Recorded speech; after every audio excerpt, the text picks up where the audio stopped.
So, good evening. I would like to introduce now our first speaker, Nanne de Ru.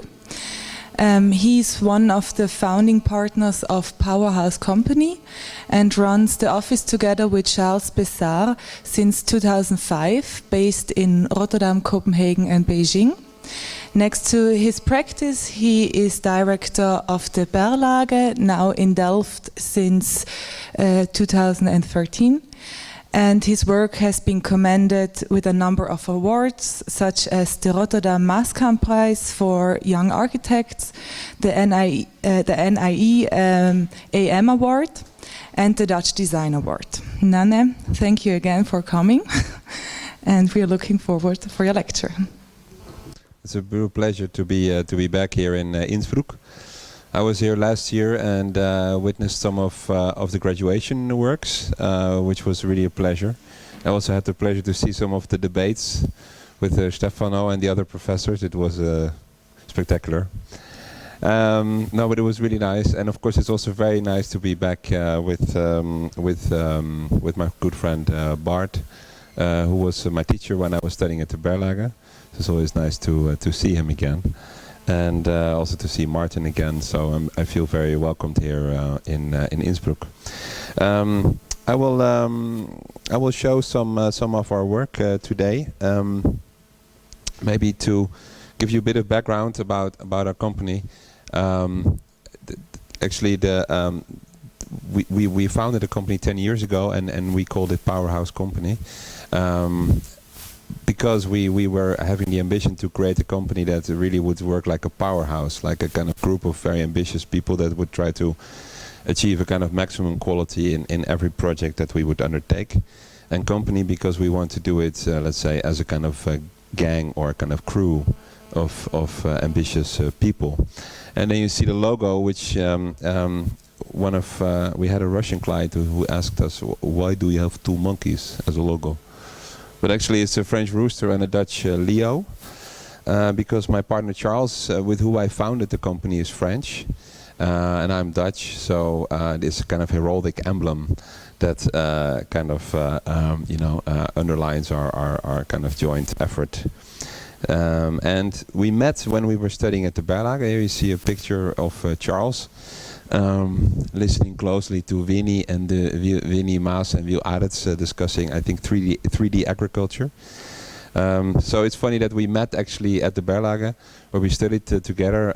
We researched together under Bart Loodsma's program, and then afterwards I went to work for Rem Koolhaas, where I worked mainly for AMO, and amongst others designed this circus tent for the European Union.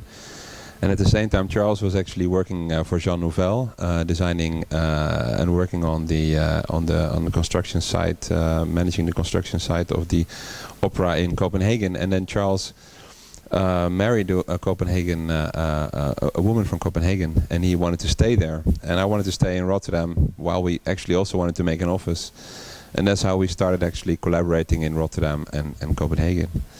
And in the last 10 years, we've grown to about 45 people, and we've added 2 associates, Stefan Prins and Stijn Kemper, and we've actually also now added an office in Beijing. So I will speak today about let's say our work, let's say designing buildings, designing architecture. I will also speak a little bit about the research we do in the office. Like we try, along our, let's say, work of building project, we always try to research contemporary issues that we're interested in and intrigued by. So I will show some examples. Yeah, and lastly, of course, we are actually, both of us are actually teaching. Me as the director of the Berlage, and Charles as a PhD candidate in Copenhagen.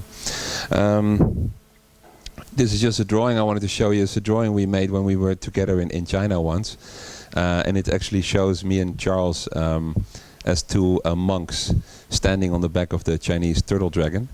And as you might know, the Chinese turtle dragon is a mythical animal which actually in Chinese mythology contains the entire wisdom, let's say, of the world, but is a super slow animal. And so this is basically the way we feel. We're like young monks standing on the history of architecture, trying to stand on the shoulders of the history of architecture, which is moving like super slow. And that's the way we kind of see us and how we operate. I would like to start with the first project that we actually did as a company. Our first project. So the title of my lecture is actually Recent Works on a poster, but it's a really old project, so it's really strange. But it's the first project we started with. It's basically a villa, and it was kind of it was a very intimate how do you say, like commission, which kind of started with a quite innocent question, and it ended up us basically crafting the entire project, and also working extremely closely with the client and all the makers of the project to produce something, which I think as a first project really set the stage for what we want to achieve and what we want to make with our buildings.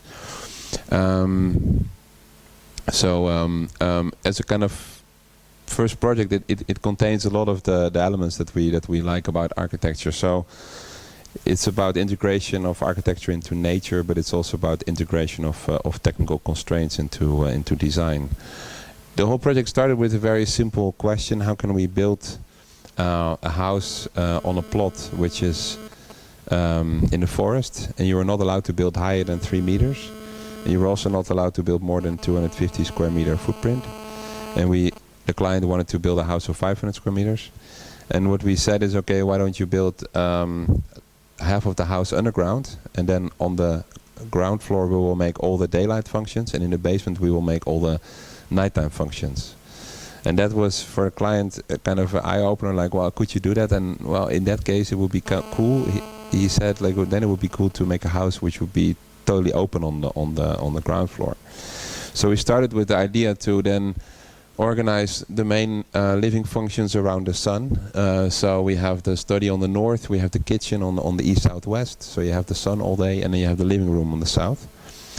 And then it creates a kind of particular shape where you have a kind of very nice central hallway, which was an important feature for the client, to have a space where if you come into the house, there's immediately a big room where you can put a table and where you can put a big fireplace, which is really the center of the house.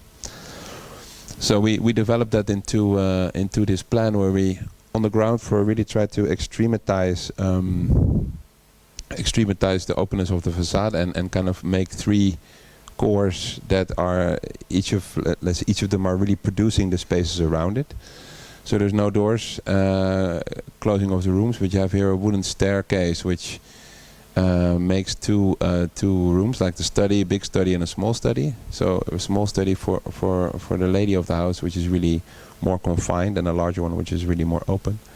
A kitchen which is very open and has a panoramic view, and 2 terraces, and then 2 living rooms which are separated by this atrium which goes down to the bedrooms, giving light. And then there's a ramp in the back going down here, and then here you have the garage entry with a car. You go up via the ramp, you come into the big hall, and then you have here around the patio you have 2 bedrooms, 2 guest rooms, and here the master bedroom, which you access through this staircase coming down. What is kind of nice about the house, as you enter by car, you go up the ramp, and from the ramp you have this kind of panoramic view over the house. So it's a long road, but it's a very nice panoramic overview of the house. And well, this whole concept we kind of grasped together in this, let's say, on the one hand the basement, the steel structure on top, and then the floor plate itself, which has all these furniture pieces standing on it. And then basically this kind of large frame which really frames the house, and which also creates, through its angle of the plan, it creates a passive sun shading. So the whole, let's say, Y shape was a long process of trying to find exactly the right way to create the terraces of the house and the sun shading and the right, let's say, outside space. So it became this kind of very intimate play of all these elements together. And I think that it was for us also a kind of departure from maybe the abrupt diagram architecture that you sometimes have in the Netherlands, which of course also, let's say, worked on when I was working at OME, where you start with a very strong idea and a very strong diagram. And what was really a great pleasure for me in this project was to really craft all the way down to the last detail and to almost define every connection as a kind of architectural exploration. Yeah, basically I can talk a long time about all these details, but because they're all quite specific in the way they were designed. But I just will go through the images. It's nice that the house also has a kind of way that you can, the shape of the house actually allows you to look at the house from the house because of the Y shape. So it gives a very grand and luxurious feeling. And it was also a way to kind of, as a first project ideal, we could draw everything. So we were just drawing hundreds of details and being like super nerdy about all those details. And then going on site and then being again nerdy on site. It was kind of really a pleasure. And then also being very nerdy about the car, because I really wanted to have the Ferrari 412 on the picture. It took me a long time to find it. It's one of my favorite cars. So, you know, like that, it was a kind of fantastic opportunity to really explore the kind of spectrum of architecture. And well, also the structure was fantastic to work on, how to make this whole roof without any bearing any bearing columns. All the structure was solved in the furniture pieces. The main question became that the roof was door dating, so we needed a big structural wall here to create stiffness. And then we designed this this bookshelf, which is entirely made like a Vierendeel truss, which is welded stiff so that it doesn't bend, but it's also a bookcase. All these kind of details came into the project. Also, like this big marble sliding door that we came up with. Because if you have a house without any frames, because all the walls, glass walls, were designed frameless, how do you make a sliding door? And we came up with this big marble idea of having a big marble sliding wall, which then also kind of incorporates a big rubber column on which the door closes, which we called the Miesian Gimp. No, so that project has a lot of layers in it, and I can talk basically an hour, but I won't. Maybe some other time. But it was a great project, and yeah, it was a great experience. And we at that time thought it would be our let's say our biggest house we would do. But ever since we've been working on the whole range of private projects. Now I want to show you a project we're doing in Munich. It's a rather large house in the Bogenhausen area on the water on the river, and the client actually came because he really liked our Villa 1 project, but he came with a super intriguing question, because he said, well, I like Villa 1 because it has this kind of elegance, this kind of villa elegance, modern villa elegance, but I want to build a house in Munich, and it should be really a strong house which can really stand in Munich. It should be a house without a wall around it. So I want it to stand on the street. I want it to be quite monumental. And I also don't, if you can you design a house that is not white? Can you design a house that is dark? And can you make something which is elegant at the same time and also massive at the same time? So that, I mean, as a brief, that for me that was really exciting. So, you know, of course, Munich is a strong city with really grounded architecture. I mean, Leopoldstrasse. You know, classic monumental buildings, and also a history of and a very strong architecture, which is really extremely, let's say, pronounced as volume and as mass. So we wanted to really, let's say, work with this kind of theme and with this almost this kind of radical expression of mass and volume. While at the same time the site is bordering the park. So on the back of the site you have a fantastic view over the park. And one of the first references we looked at a lot was Breuer. I mean, this is a Hooper house, and what is great about the Hooper house is that it uses a lot of dark materials, but at the same time is still extremely let's say abstract in its organization, and also is really closed and really open at the same time. So the first sketches we worked on was trying to create a volume that would present itself quite monumentally and quite massively towards the street. Also because the client didn't want to have a wall around the perimeter, because most houses in the street have a 2 meter high white stucco wall. So to make a house which on the front is quite strong in its solidity, but then opens up towards the back, and towards the back actually starts to be more horizontal, more open. So we came up with this kind of scheme where we start off with a facade which is very vertical, and towards the side the facade breaks more open, and on the back it's really horizontal. And that's actually also reflected in the plan, which, you know, from the front is very symmetrical and really classic. So it has quite a massive facade and a very big central staircase and a kind of symmetrical setup. And then towards the back it opens up more asymmetrically, and it orientates itself towards the sun. So from the front it would look like this, made entirely of marble and brass. And then on the back it would look like this. And so the facade is basically entirely made of a kind of natural stone paneling, huge marble plates with brass detailing. This is the palette. It's really quite heavy facade. And you see how the house actually towards the corner also starts to play a kind of volume, where it starts to kind of first draw back on the top, but also modulate itself towards the back. So it's a kind of very 3D moment of the facade. And then in the back it's just really kind of awesome in the fact that it just has these really kind of hardcore, brutal horizontal lines, entirely made of natural stone.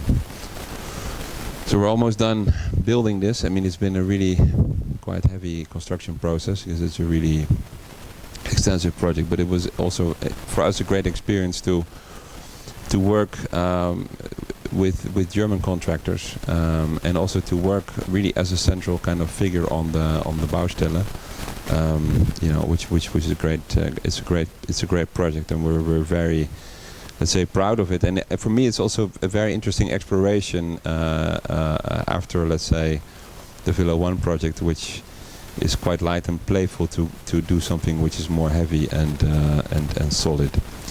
I want to show you a school project we're doing in Amsterdam on a site which is really along one of the main, let's say, maybe one of the last actually modern interventions into the old city of Amsterdam, where the Wieboudstraat is kind of crossing into the UNESCO protected area. This is now all protected under UNESCO. It's the canals of Amsterdam, and on this particular spot, which marks the border between, let's say, the UNESCO protected part and the rest of Amsterdam, the site of our project.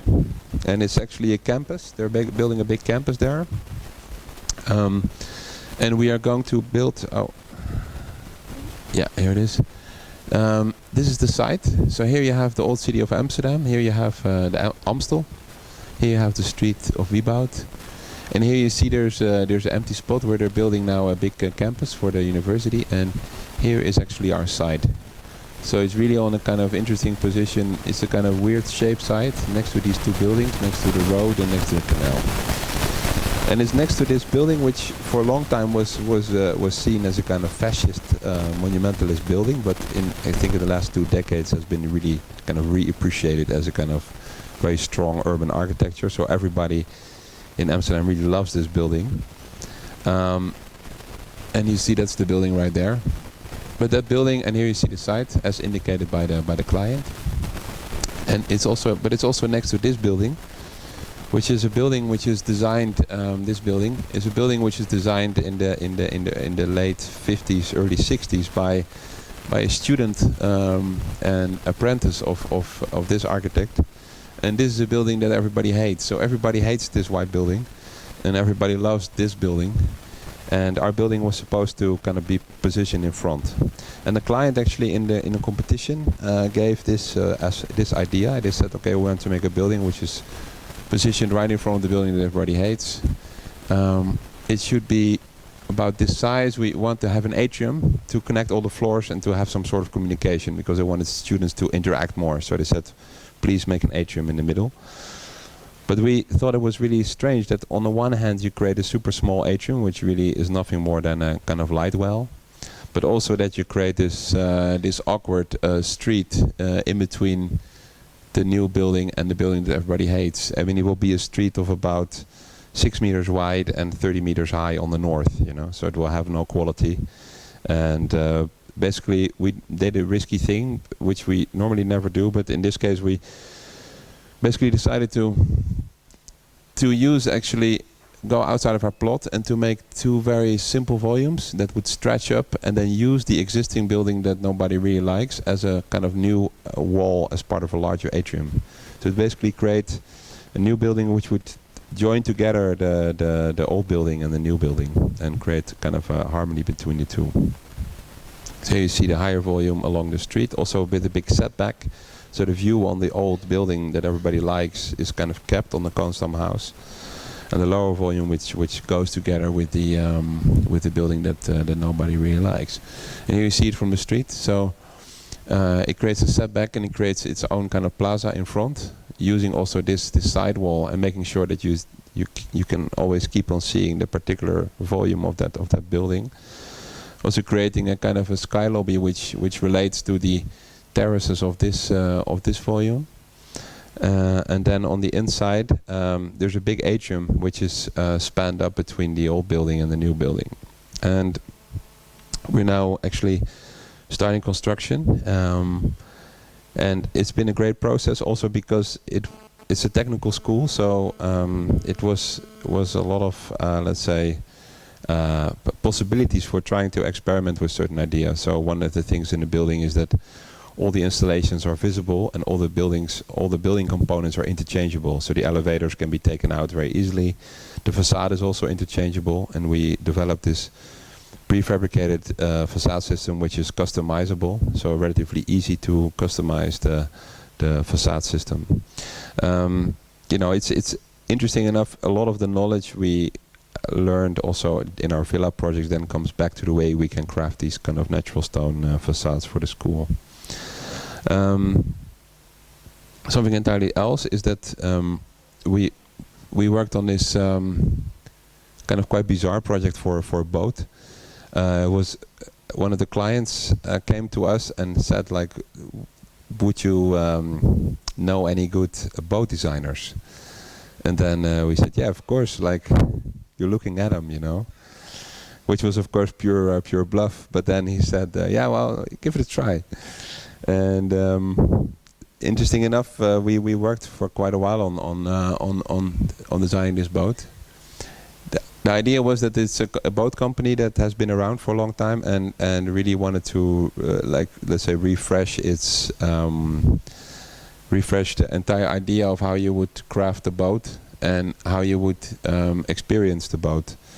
And so it was based on an existing hull. It's a brand. It's a brand that became really large in the 70s, Victoire, when the cheap polyester hulls became available for everybody. And until 2007, the boats looked like this, and the interiors basically looked like this. And strange enough, like, all innovation had stopped somehow in that kind of line of boat business, and he really wanted us to come up with something entirely different for the boat. So what we did in the boat was to try to simply clean up all the details on the boat and try to create a deck which would be super smooth and where you would have no edges, no lines sticking out, and also where we would no longer use teak but use a new composite material which would allow us to also bend the entire, let's say, cladding over the hull of the superstructure of the boat and create a kind of super soft experience. Basically, it led to a project where we totally re-engineered the hull, except the underwater part, because that's something we don't know anything about. So we had some very good nautical engineers helping us with that. But it was fantastic to be able to craft everything and to design all these details and elements. And I must say that it's a project that you can only do when you're actually also on site a lot, checking all these particular details and really working on every particular part. And interesting enough, we managed to squeeze all the spaces just a little bit larger. Like, for instance, this couch was 1.80 meters. Now we made it 1.95 meters, so you can easily sleep people there. We designed a table which you can, you know, put up or down, which you can also extend. I mean, there's all these very small, almost ergonomical features in the boat that actually enhance the kind of sailing pleasure. Well, and besides that, it was just also an exercise in trying to create crispness and sharpness. Yeah, so that was really a fun project. It is my favorite image. And if you look at the image, you can tell that I'm not really a sailor, because it's really impossible to have a boat sail like this, because basically it would be some kind of surfboard if it would sail like this. But it looks really good. And anyway, but that's that project is something that we kind of really enjoyed doing from the perspective of actually working on something entirely different as a product, and then trying to use your kind of generalist knowledge as an architect to engage yourself in all these levels of detail. Now I want to show a project which we won about 1.5 years ago, Antenna Tower in Turkey, in Çanakkale. It was a kind of crazy project to work on, because we started off with 4 architects working on it. I mean, it was me and Charles, together with our friends Arman Akdogan and Felix Madrazo from International Design, an office from Rotterdam and Istanbul. And we actually all studied together at the Berlage, the 4 of us. And we joined in this competition together, and we were selected out of 140. And in the end we beat Fujimoto and Snohetta and Fernando Romero. So we were very proud of that achievement. And you know, it's in the city of Troy, which everybody knows because of Brad Pitt. And that's the horse of Brad Pitt. And when we were there for the site visit, there was this painting in the office of the mayor, this painting, and it made me realize the importance of Troy, because of course we see Troy, Çanakkale is the old location of Troy, as a place of importance for, let's say, you know, culture. But for the Turks, it's a very important place, because it was the place where the Turks beat the British fleet, where they chased out the British, which is depicted on this picture. So the site was of a kind of historical importance on that level as well. So exactly from that hill, the brief was on that hill was to design a tower on that hill, antenna tower with a visitor center that respects the site and natural heritage, because it is really a natural park, and they wanted the building to be as light as possible and not touch the ground, and of course inform about its ecological value, and also a tower that would comply to the highest technological standard. Well, we started off basically doing an enormous research on antenna towers, where we were working with these 2 offices, like just plowing through whatever we could find on antenna towers and trying to find some kind of common thread or some kind of strategy. Then after a while we spent a few weeks just only making silhouettes, like designing different silhouettes, different ideas of towers, and of course having enormous debates about which silhouette was cooler or better. But it was hard to find a kind of agreement, because it kept on coming back to a purely formalist exercise, which, you know, was always arguable. I mean, then the one would say, yeah, but it has to look more like a plateau, and the other one would say, like, no, it has to look like a tulip, and it's like, yeah, but it's so banal. Yeah, but we have to be banal, you know, these kind of discussions, as you might know. But then what we did after a while, we said, let's go back to the brief and really consider one more time actually what are the questions they're asking. And when we started with the highest technical standard, we spent some time talking to the antenna specialist. And the antenna specialist is coming from Germany, and they're the ones installing these antennas, which are broadcasting the radio signals for also for telephones, but especially for radio and TV. And he said, well, actually, if you want my honest opinion, I don't think you should do a viewing platform close to these elements, because the radiation is so strong that it's actually not really reasonable to expose people to it for longer than an hour, you know. And that really got us thinking, like, yeah, but what should we do then? He said, well, you at least 100 meters, then it's fine. So ideally you should put the visitor center about 100 meters away from the antennas. So that really informed us. The second thing that informed us was the site, and it's kind of hard to see, but this is the site, and you see there's a big hole in the middle, And there's a kind of very thin side, and then there's a part here and a part here, and there's basically almost two parts where you can build your tower. But having worked in Turkey, and myself, I built already something in Turkey, but also Arman has of course worked extensively in Turkey, being Turkish. We also realized that in Turkey you really cannot go out of the lines. You know, it's probably has to do with the kind of military background. But the site is kind of sacred, so it's really impossible to go out of these lines.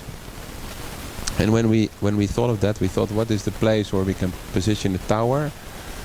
If we do it here, then this is like at least 150 meters away. Then we do the visitor center here.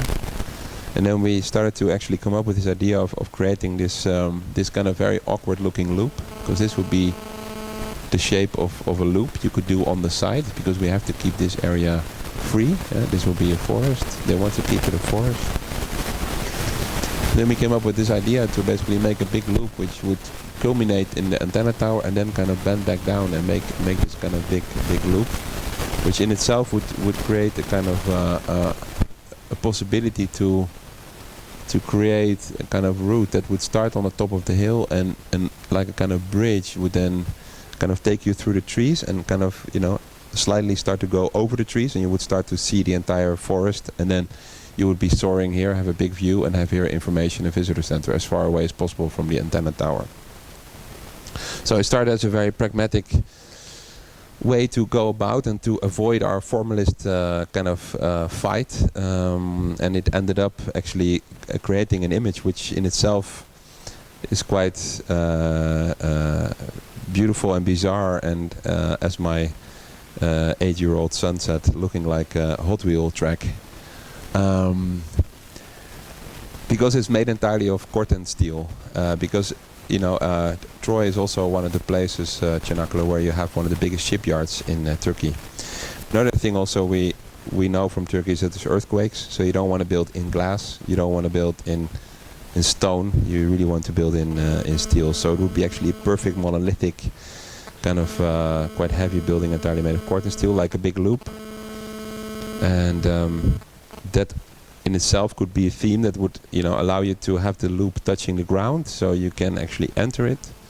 Then also being able to play with the spatial experience of it and create high and narrow spaces on the loop, and also kind of moments where you are really soaring above the trees. And the visitors center itself, of course, has a spectacular view over Troy, but also a view over the park and over the entrance. And itself creates an interesting profile as well, which is kind of unexpected as an emblem. So we won the competition, and we spent the last year actually engineering it. Now we are waiting for the final approval, but it seems to be built in the next half year. But so far it's been a kind of quite crazy experience, also because in Turkey, you know, projects work quite differently. And as architect, you are responsible for the entire engineering package, including, for instance, the antenna engineer. So yeah, that was another project of learning a lot so far. Now I would like to show you some of our researches. I will go quite quickly through these. This is one research we did in 2009 together with Hans Ibelings, and it actually started out as a kind of research on the economic crisis and its relation to architecture. It actually started with a very simple question: why it was that in 2008, after the banking crisis started, that after bankers, architects were fired in big numbers. They were the two biggest groups of people being fired. And we were really wondering how come that there's such an intimate relation between economics and architecture, and how does actually this whole real estate bubble come to life. So we did actually a research on that, which we called Rien ne va plus, and following that research we made this book called Shifts.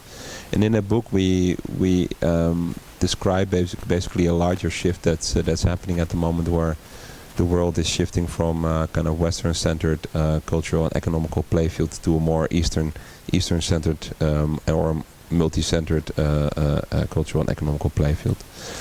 And along with that book, we also made a number of models, which you can actually see at the moment in Doornbirn, in the architecture center there. One of the models is actually a model of all the economic bubbles of the last 100 years in scale and relation to each other. Another model you see here is a model of all the demographic growth lines of the different continents. And I think it's interesting that this is Europe and America. You see that this part, let's say from around 1850 to here is about 2000, is like, let's say, the big modernization of Europe, you know, and all the inventions and all the stuff that it brought, you know, all these amazing explorations that the Europeans and the Americans have brought to the world. And you see we're kind of hitting a little bit of a dip, so we need some Syrians to come and help us out. North America going into a plateau, but then we see here Africa and we see Asia. You see the massive scale of growth in Asia. It's so incredible. It's so hard to grasp that it will definitely have a major impact, and that's what the book is about. And this is about housing speculation. This is about trade deficit. You see a big hole, a big trade deficit in the West and in the US, and a big trade surplus in China. And it's about design. Following that, we just finished a recent research called China's Turn, where basically we are now researching the current economic downturn in China. That's also why it's called China's Turn, because it seems that China is somehow kind of almost copying the banking crisis from America and Europe into its own model.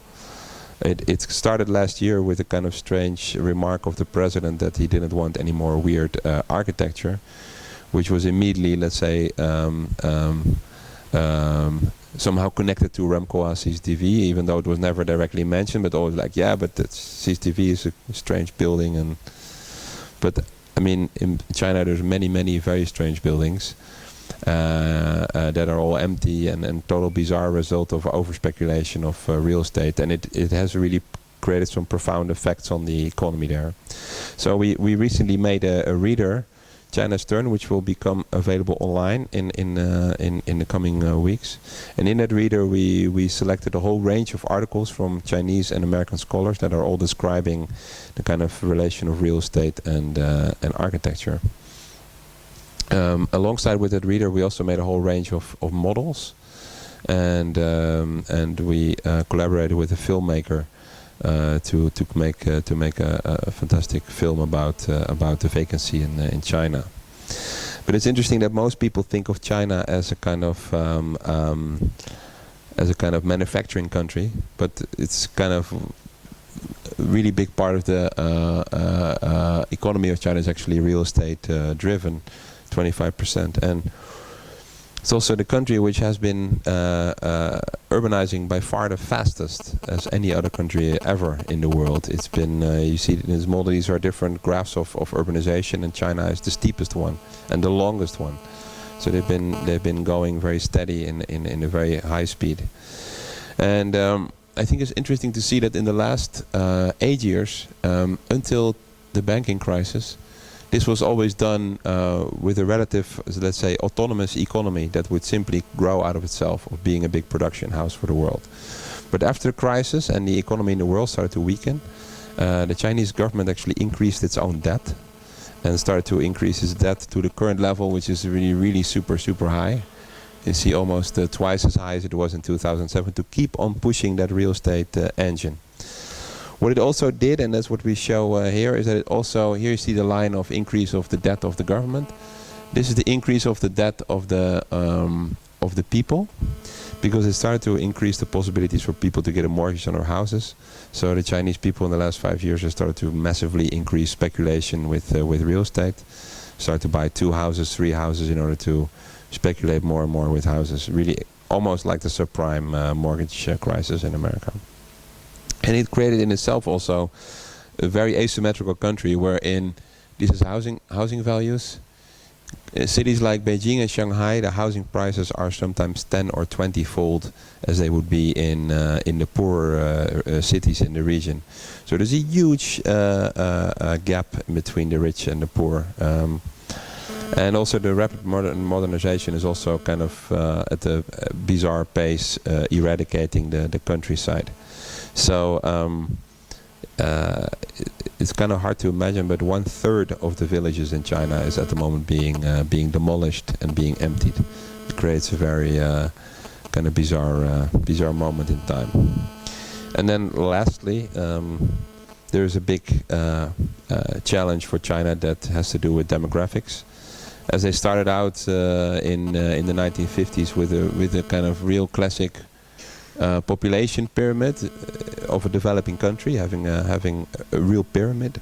At the moment, because let's say wealth and health is increasing, they are becoming increasingly top heavy, and with a one-child policy, it's creating a kind of very bizarre, unbalanced economy. So it's a research that we have now on display in Beijing. And we have the reader coming out online, and we're working on a book with Hans Ibelings in the coming year to actually let's say as a part 2 to our shift book to explore further actually the impact of this Chinese rise on the world architecture, let's say, and architecture around the world. Finally, I would like to show this movie. It's 10 minutes, and it's basically about pig farming in Denmark. My neighbor is he's from Fyn, which is a big island in the center of Denmark, and he told me an apple orchard. He said when he was a kid he could go up there.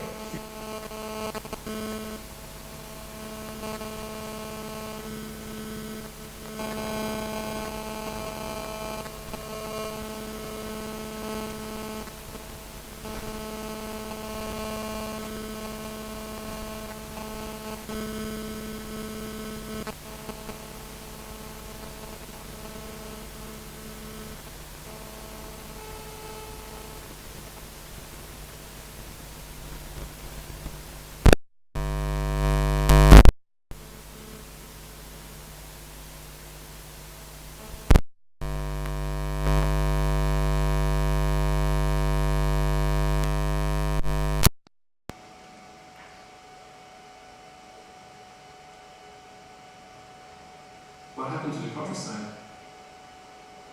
Very big farm in the other of the land, with very little people in it. And in this big piece of land, it's all the same color. It's all the same thing, corn. The countryside became some sort of factory. You could make an analogy in between, you could make a comparison in between the landscape and the city. And this entire notion of productivity. We were saying, okay, in this part of the city, only make housing, you know.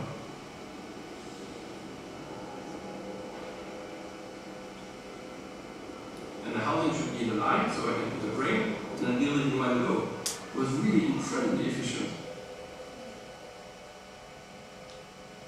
We look at this place today and say, oh, commercial lives of life, there's huge efforts now to try to really develop this part of the city.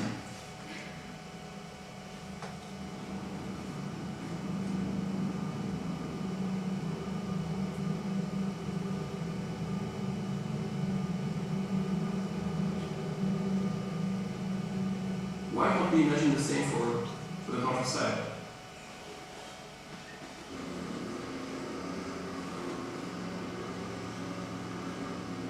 If you think about this expensive farming, I wouldn't like to live in there. There's something that we call Denmark, the outer edge of Denmark. It's part of the country which are literally falling out of the economy. It's starting to lose people, because what's the horizon there? What are you going to do? Are you going to live in a factory?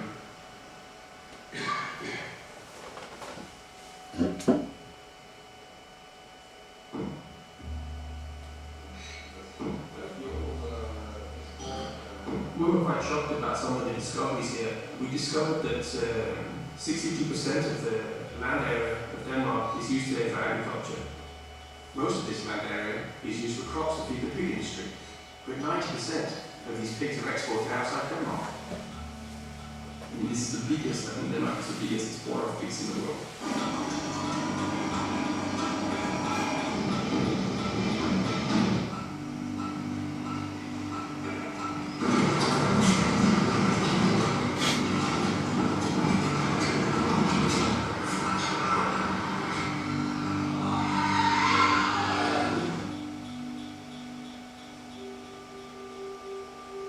It used to take 2 years in 1900 to grow a pig for being slaughtered.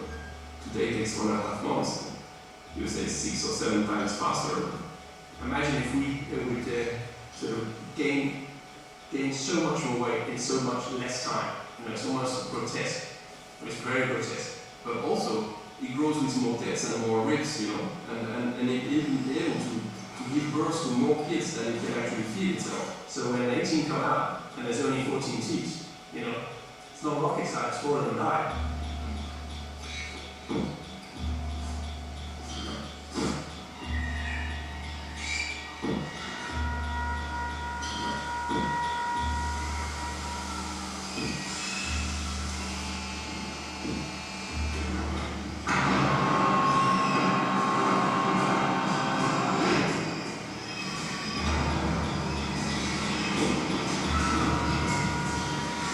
So what's a result of ramping up this pig industry and this high productivity and super optimization?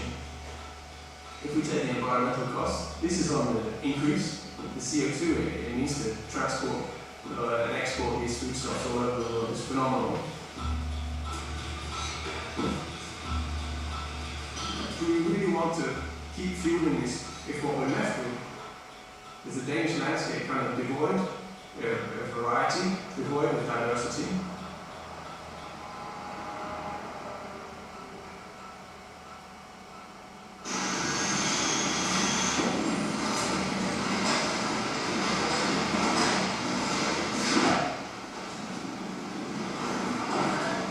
If you produce more CO2, if you produce less quality, you lose something. So what's the game? We're getting more and more efficient in producing. But in the same time, there's less and less job, and then it represents less and less of the overall economy of Denmark. Is it actually correct then that we're using most of the land of Denmark for exporting? When there's an economy driver, it's on the way down.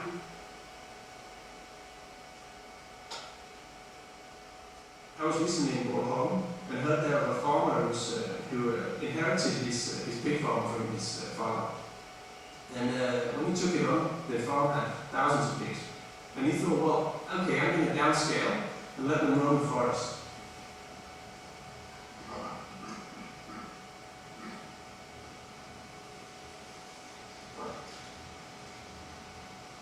This then alone gave him a very different type of pig.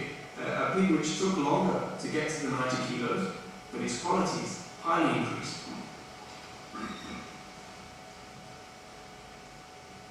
And then he's making this as an offer, and this is a very, very clever bit for a very new market his conscious is entering.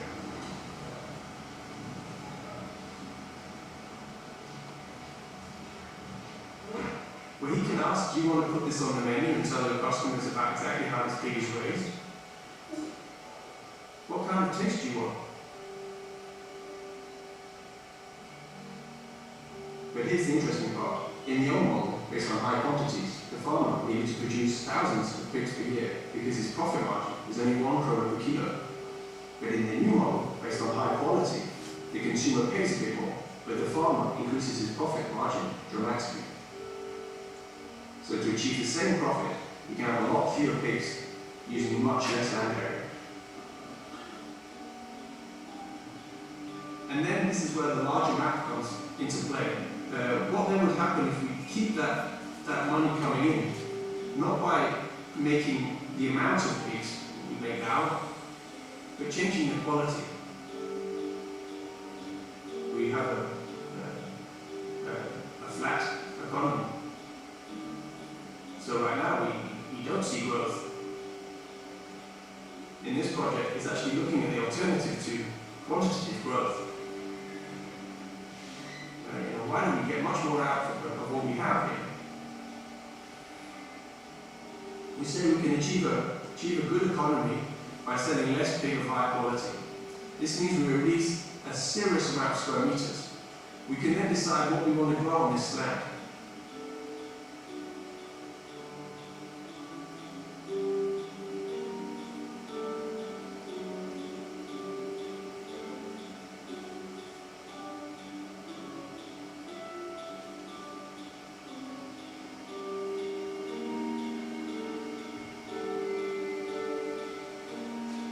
So this is what I'm imagining, is that suddenly this really big field of corn could really become something totally else, where things start to work together, you see pigs running in the forest, eating mushrooms, and while, someone is harvesting honey. Is it possible to imagine that?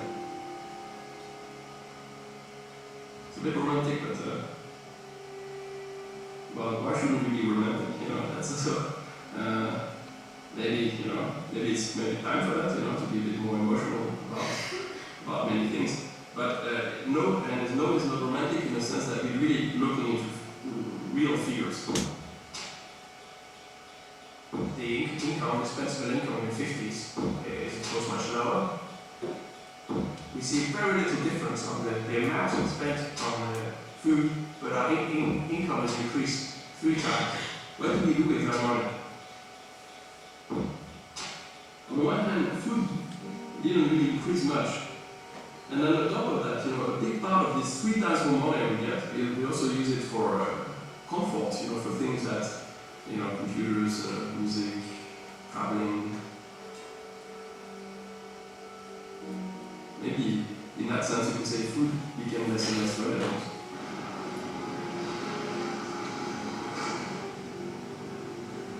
Is it a question of supply? Is it a question of choice?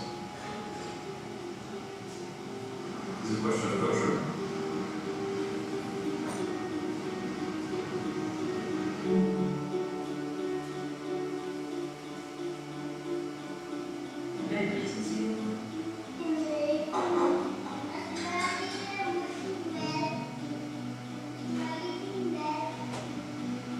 What is the real measure of growth if we're pumping into an industry to sell elsewhere? What is left of natural resource? Why don't we then revert, rather than giving big, massive, dubious, lower quality to the rest of the world? Is that also a responsible position to take? Maybe there's actually something else to produce. Maybe we could produce diversity. What if we would actually rethink it?